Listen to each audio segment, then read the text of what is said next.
Educação à distância, mudando realidades.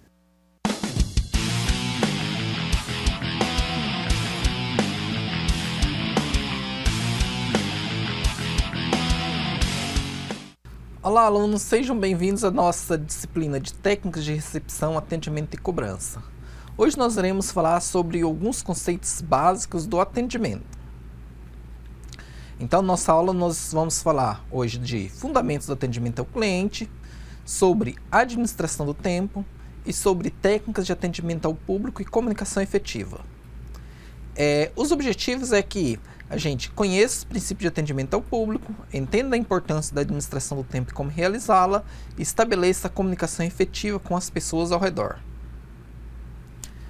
O atendimento ao público, ele vem da necessidade que temos, que nós não conseguimos suprir todas as nossas necessidades.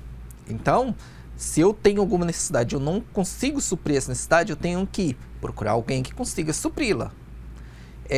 Por exemplo, você vai a um supermercado porque você precisa de alimentos, precisa de produtos de limpeza e você não consegue suprir a sua necessidade sozinho. Então você precisa de ir ao supermercado para que outras pessoas, outras organizações supram essa necessidade.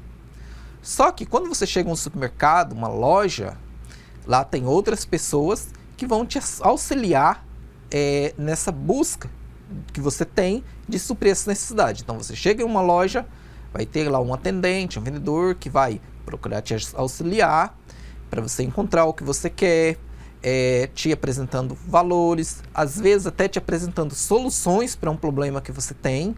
E é nessa interação daquela pessoa que tem a necessidade com aquela outra pessoa que tem os meios para suprir essa necessidade que acontece o atendimento. Então, é impossível que exista um atendimento de uma pessoa sozinho. O atendimento envolve sempre duas ou mais pessoas. E muitas vezes o cliente chega na empresa, na organização, mas ele não sabe exatamente o que ele quer. Vamos pensar, por exemplo, um cliente que chega numa loja de carros. E aí ele chega lá e não conhece todas as características do carro que ele quer comprar. Muitas vezes ele chega lá com um problema, ele quer se locomover. E aí o vendedor vai ter que identificar quais são as necessidades desse cliente. Ele quer se locomover, mas que tipo de estrada ele vai enfrentar? É uma estrada asfaltada? Não é asfaltada? Ele tem necessidade de fazer viagens longas? Ou a viagem dele é mais no dia a dia? Ele tem crianças? Porque cada um desses fatores vai fazer com que esse cliente precise de um automóvel diferente. Aquela pessoa que viaja só dentro da cidade, não tem intenção de fazer viagens mais longas, ela precisa de um carro, principalmente hoje com o preço da gasolina que temos, que seja bastante econômico. Ele não precisa ter uma potência de motor tão alta.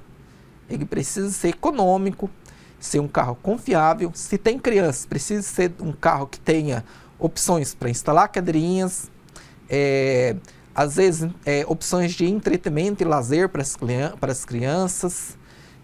Se é uma pessoa que utiliza esse carro no dia a dia e tem uma família um pouco maior, ela vai precisar de um porta-malas maior.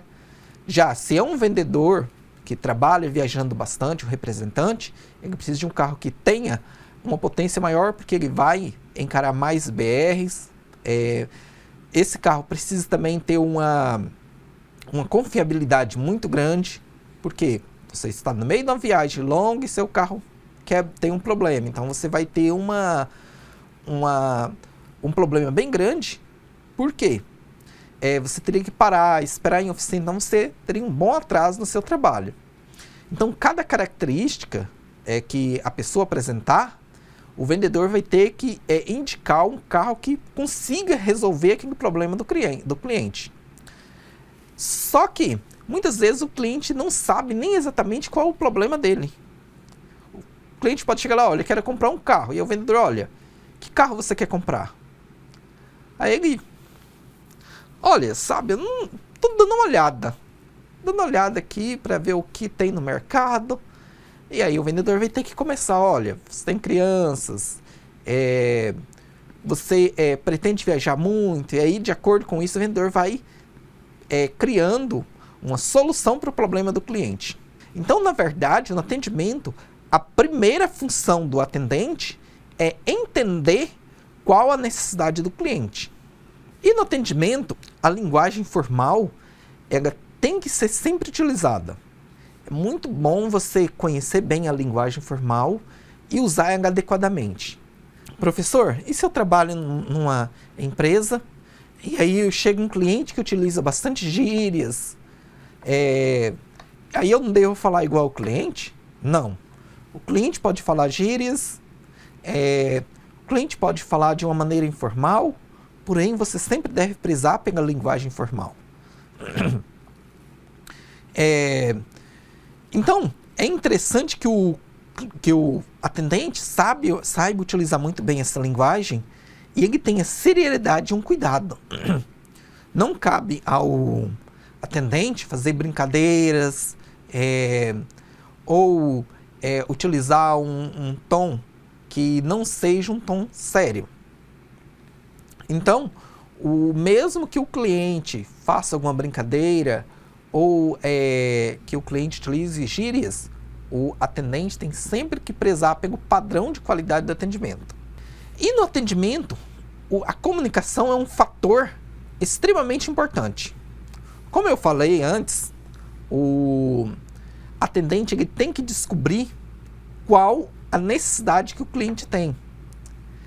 Depois que ele descobriu qual é essa necessidade e criou uma solução que atenda a necessidade do cliente, ele também precisa comunicar essa solução para o cliente, pontuando os benefícios dessa solução. Às vezes um problema pode ter mais de uma solução. Então aí o atendente ainda vai ter que colocar as diversas soluções para o cliente e mostrar para ele o benefício de cada solução, ou na verdade os prós e os contras de cada solução. Então, olha, essa solução tem esse benefício e esse, mas tem essa desvantagem. Já essa outra tem essa e essa vantagem, mas tem essas desvantagens. Para que o cliente possa escolher entre uma ou outra solução. Então, a comunicação é um fator que diferencia o desenvolvimento de raciocínio lógico e da identificação do ser humano. E essa comunicação é bem complexa. Então, ela requer estudos para saber como funciona e como atua e como influencia as pessoas, tanto na sociedade como nas relações de trabalho. A comunicação, às vezes as pessoas pensam que comunicação é só o que você fala, mas nem sempre a comunicação é só o que você fala. A comunicação também envolve outros aspectos culturais, aspectos de psicológico, os gestos que você faz também fazem parte dessa comunicação. Então, a comunicação é a forma como os seres humanos interagem. Então, nas interações que uma pessoa faz com outra, normalmente ela utiliza essa comunicação. Ela fala, ela faz gestos e a outra pessoa interpreta essa fala e esses gestos que foram feitos. Então, para ser efetiva, ela precisa obrigatoriamente ser uma via de dois lados. Uma pessoa que passa a informação para outra e a outra que recebe e entende de forma positiva ou negativa. O importante é o entendimento daquilo que está sendo comunicado. Então, na comunicação, o importante não é exatamente o que você fala, mas o que a outra pessoa entende. Se você falou A, mas a pessoa entendeu B, a sua comunicação não foi efetiva. Para que ela seja efetiva, a pessoa tem que entender exatamente o que você quis dizer. Mas isso não acontece sempre. Se eu falo, a pessoa entende o que eu falei. Não exatamente. Vamos fazer um exemplo. Você está na sua casa e se você é solteiro, o seu pai, ou se você é o seu pai ou sua mãe, se você é casado, seu esposo ou esposa chega para você, você está sentado no sofá tranquilo e o seu pai, esposo ou esposa chega para você e fala: bonito, né? O que você entendeu? Você entendeu que essa pessoa falou que você era bonito ou ela fez uma crítica? Nessa situação você vai entender que é uma crítica. Agora, se você está passando por um shopping ou em uma outra loja e a pessoa chega para você, o seu esposo ou esposa, ou mãe ou pai chega para você, aponta o dedo para uma vitrine e fala: bonito, né? O que você entendeu? Que aquilo que ela mostrou é bonito. A mesma palavra foi dita, as mesmas palavras foram ditas na mesma situação e foram entendidas coisas diferentes. Então, não se trata somente do que você fala, mas se trata de entonação de voz, se trata do gesto que você faz. Tudo isso pode mudar a comunicação e a pessoa pode entender o que você disse de formas diferentes. Na comunicação escrita, será que isso pode acontecer? Pode também. Tem uma história de um rei que ele tinha um filho e esse filho provocou uma rebelião contra ele. E nessa rebelião, esse rei mandou um exército para combater aqueles rebeldes. E aí, esse exército foi lá, combateu os rebeldes e fez o filho desse rei de prisioneiro. Que esse filho desse rei estava junto com os rebeldes. E aí, esse general mandou uma carta para o rei, perguntando para o rei: nós fizemos seu filho prisioneiro, devo matá-lo? E aí, o rei mandou uma carta de volta para o general: não o mate. Aí o general, o mensageiro, não gostava desse filho do rei, foi lá e colocou uma vírgula. Aí a carta ficou agora: não, o mate. E aí o general matou o filho do rei. Então veja só que uma vírgula faz toda a diferença. Uma pontuação faz toda a diferença. Então a comunicação ela tem alguns elementos. Um elemento é um emissor, aquele que vai emitir a mensagem. Então nesse caso, nós estamos aqui nessa aula, eu sou emissor, estou falando com vocês, emitindo uma mensagem para vocês. Tem também um receptor. O receptor é quem recebe essa mensagem. Então, vocês, nesse momento, estão sendo os receptores, estão recebendo a mensagem que eu estou passando. Temos também a mensagem. A mensagem é aquilo que é dito. Então, o que eu estou falando aqui, o que está sendo apresentado na tela para vocês em texto, isso é mensagem. E temos um código. O código é a linguagem que está sendo falada ou escrita. No nosso caso, o código que nós estamos utilizando, eu estou utilizando a linguagem falada, que é um código, e estamos utilizando também a linguagem escrita. Além de algumas slides também terem algumas imagens. Professor, mas código não é só aquilo que é difícil de entender? Não, código é qualquer tipo de comunicação. Um código que é difícil de entender, ele pode ser considerado como um código secreto ou criptografado, mas ele também faz parte da comunicação. Então aqui nós temos uma imagem que mostra como a comunicação se dá. Nessa imagem, a primeira pessoa fala para a outra: você vai ser promovido. Só que no meio dessa mensagem podemos ter alguns ruídos. Esse ruído ele pode ser, por exemplo, se você vai conversar com uma pessoa e antes de você iniciar essa conversa, outra pessoa teve uma conversa e falou bem ou mal de você. Aquilo que a pessoa falou já faz com que aquela outra pessoa esteja com uma disposição diferente. Então, se a pessoa falou alguma coisa, pode ser que uma mensagem que você queria passar não seja entendida da forma como a pessoa vai entender. Outros fatores são fatores culturais. Existem alguns países árabes que você se chamar uma mulher por um nome, ela entende como um elogio. Já em outros países, se você chamar uma mulher por aquele mesmo nome, ela vai entender como um desaforo, como um desacato. Isso é uma questão cultural. Se você falar para um árabe alguma palavra, como por exemplo, eu já li em um livro um exemplo de uma pessoa que chamou, num jogo de beisebol nos Estados Unidos, chegou para o outro e falou: "E aí, cachorrão?"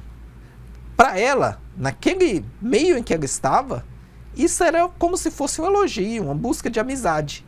Mas essa pessoa, ele era um árabe. E na cultura dele, isso era um desaforo. Então, nesse caso, esse ruído de cultura interferiu na comunicação e fez com que a mensagem que quem queria passar fosse completamente distorcida. A mensagem também, esse ruído também pode ser ruído mesmo. Ou seja, você está falando em um ambiente e aí um ruído de máquinas ou até mesmo outras pessoas conversando distorcem o que você quer falar. E aí temos o emissor, e no meio disso aqui tem um feedback. O feedback é sempre um retorno. Você fala algo e aí muitas vezes a pessoa te devolve falando outra coisa relacionada àquilo que você falou. Isso é um retorno. Por exemplo, você está em uma conversa com amigos e você está conversando, você fala, a pessoa fala, isso que ela fala pode servir como retorno para você. E nós temos também a linguagem corporal. Peraí, professor, mas linguagem não é só aquilo que a gente fala? Não.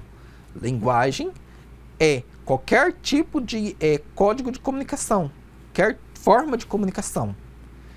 E a linguagem corporal, ela também serve de comunicação. Por exemplo, você fala para uma pessoa, traz um copo d'água para mim, e a pessoa faz isso aqui. Que você entende? Beleza. Ela vai trazer o copo de água para mim.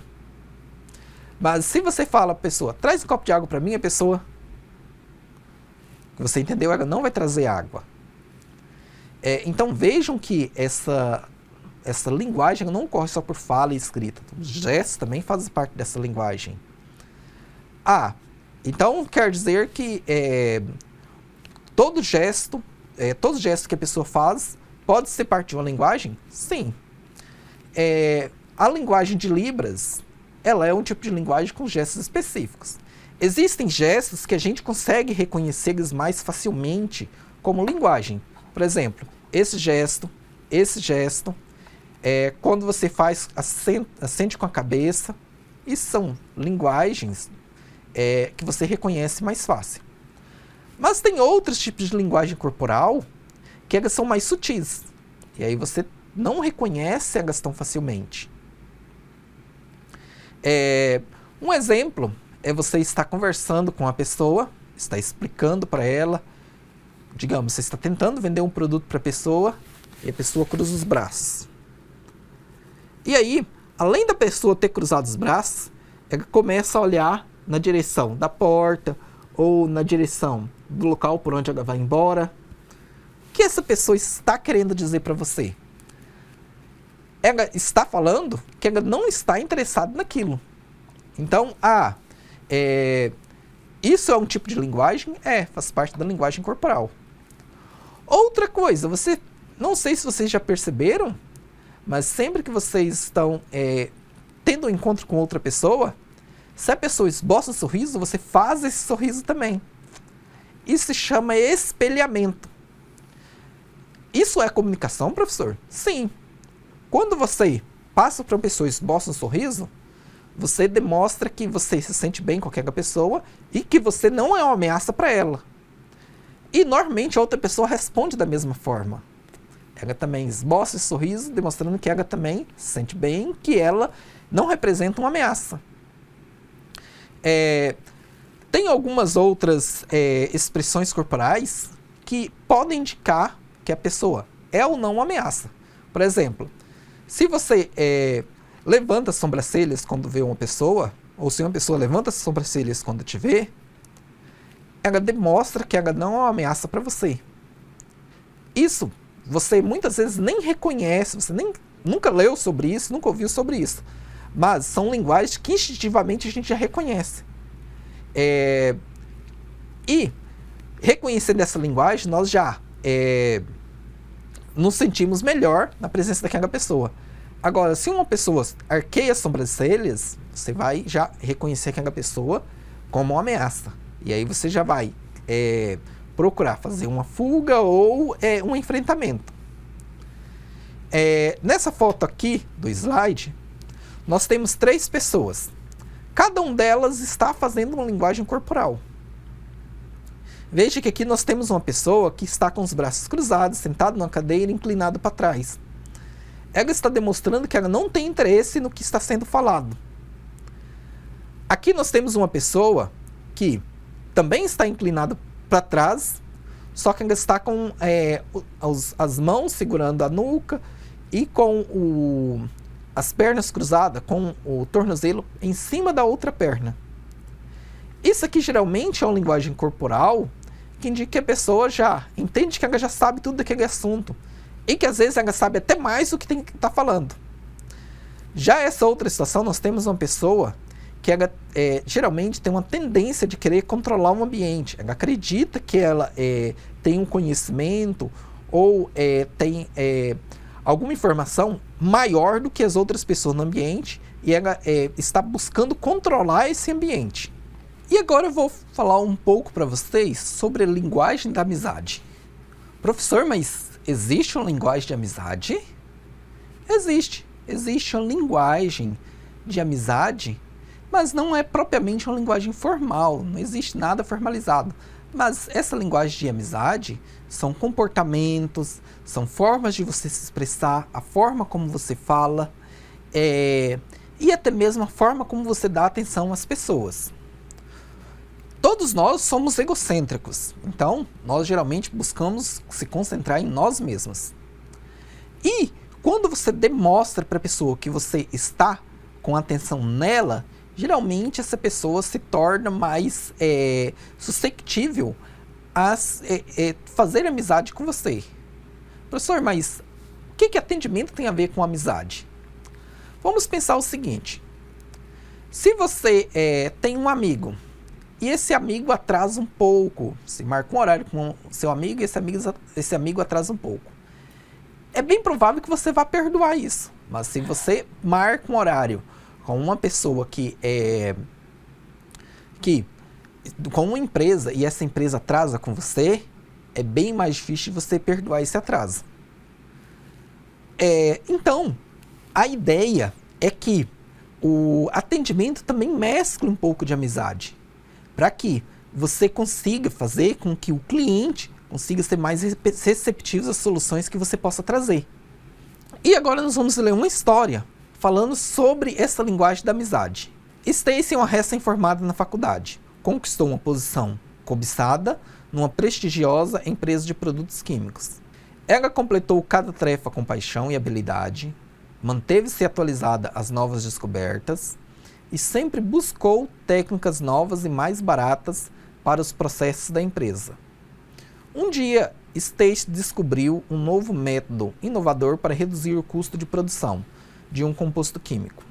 Foi um grande avanço e ela correu para o seu diretor para relatar a descoberta. Ela mal podia conter seu entusiasmo quando entrou no escritório do seu chefe e nem mesmo se sentou antes de revelar a novidade. Você esteve produzindo esse composto totalmente errado. Descobri um jeito novo e mais barato de fazer. Para sua surpresa, o diretor de Stacy dispensou a sua descoberta com aceno de mão e a repreendeu dizendo para se concentrar no trabalho. Devastada, Stacy voltou para o seu cubículo e jurou nunca mais tomar a iniciativa. Peraí, ela fez uma descoberta e queria reduzir o custo. Por que será que esse diretor de produção não quis saber da descoberta dela? O lógico era, vai reduzir o custo, então vamos utilizar essa descoberta para poder reduzir o nosso custo de produção. Mas o problema não foi da informação que Stacy passou, foi a forma como ela passou a informação. Quando ela chega lá e fala, você esteve produzindo esse composto errado, ela cria uma situação onde o diretor está errado. E ninguém quer estar errado. E além disso, ela traz todos os créditos pela descoberta para ela.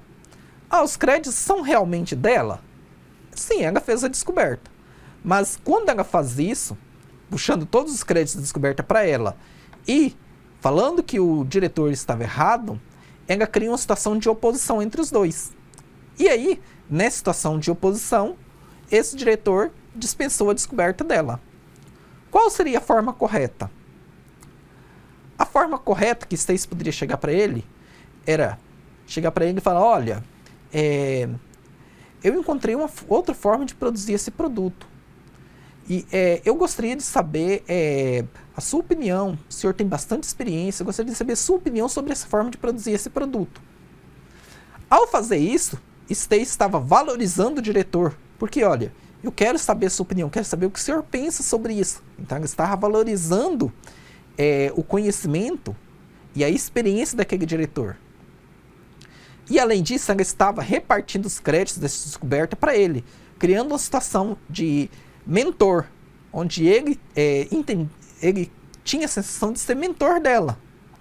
E aí isso criava uma relação de cooperação. O problema não foi ela ter passado a informação de um novo composto, de uma nova forma de produzir esse composto mais barato, mas a forma como ela comunicou essa descoberta. Assim, para um cliente também, a forma como você fala com ele pode prejudicar o seu atendimento. Se o cliente, por exemplo, chega lá com algum problema, vendeu algum produto para ele, o produto não está funcionando, você chegar, olha, você está utilizando o produto de forma errada, isso vai trazer um conflito entre vocês dois. Porque o cliente, você está colocando, dizendo para o cliente, ele está errado.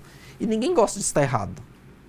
Mas se você chega lá e fala assim, olha, por exemplo, um produto que ele comprou para colar um piso cerâmico, por exemplo.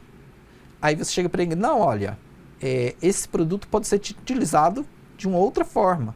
Para esse tipo de trabalho, ele vai dar um resultado melhor. Aí você já não criou essa sensação de oposição entre você e o cliente. É importante nós estarmos sempre atentos a isso, a essa relação psicológica que nós criamos com os nossos clientes. Por quê? Sempre que a gente cria alguma oposição, o atendimento fica muito mais difícil. A nossa aula de hoje era sobre isso. Espero que tenham gostado e que tenham compreendido todo o conteúdo. Bons estudos e até a próxima.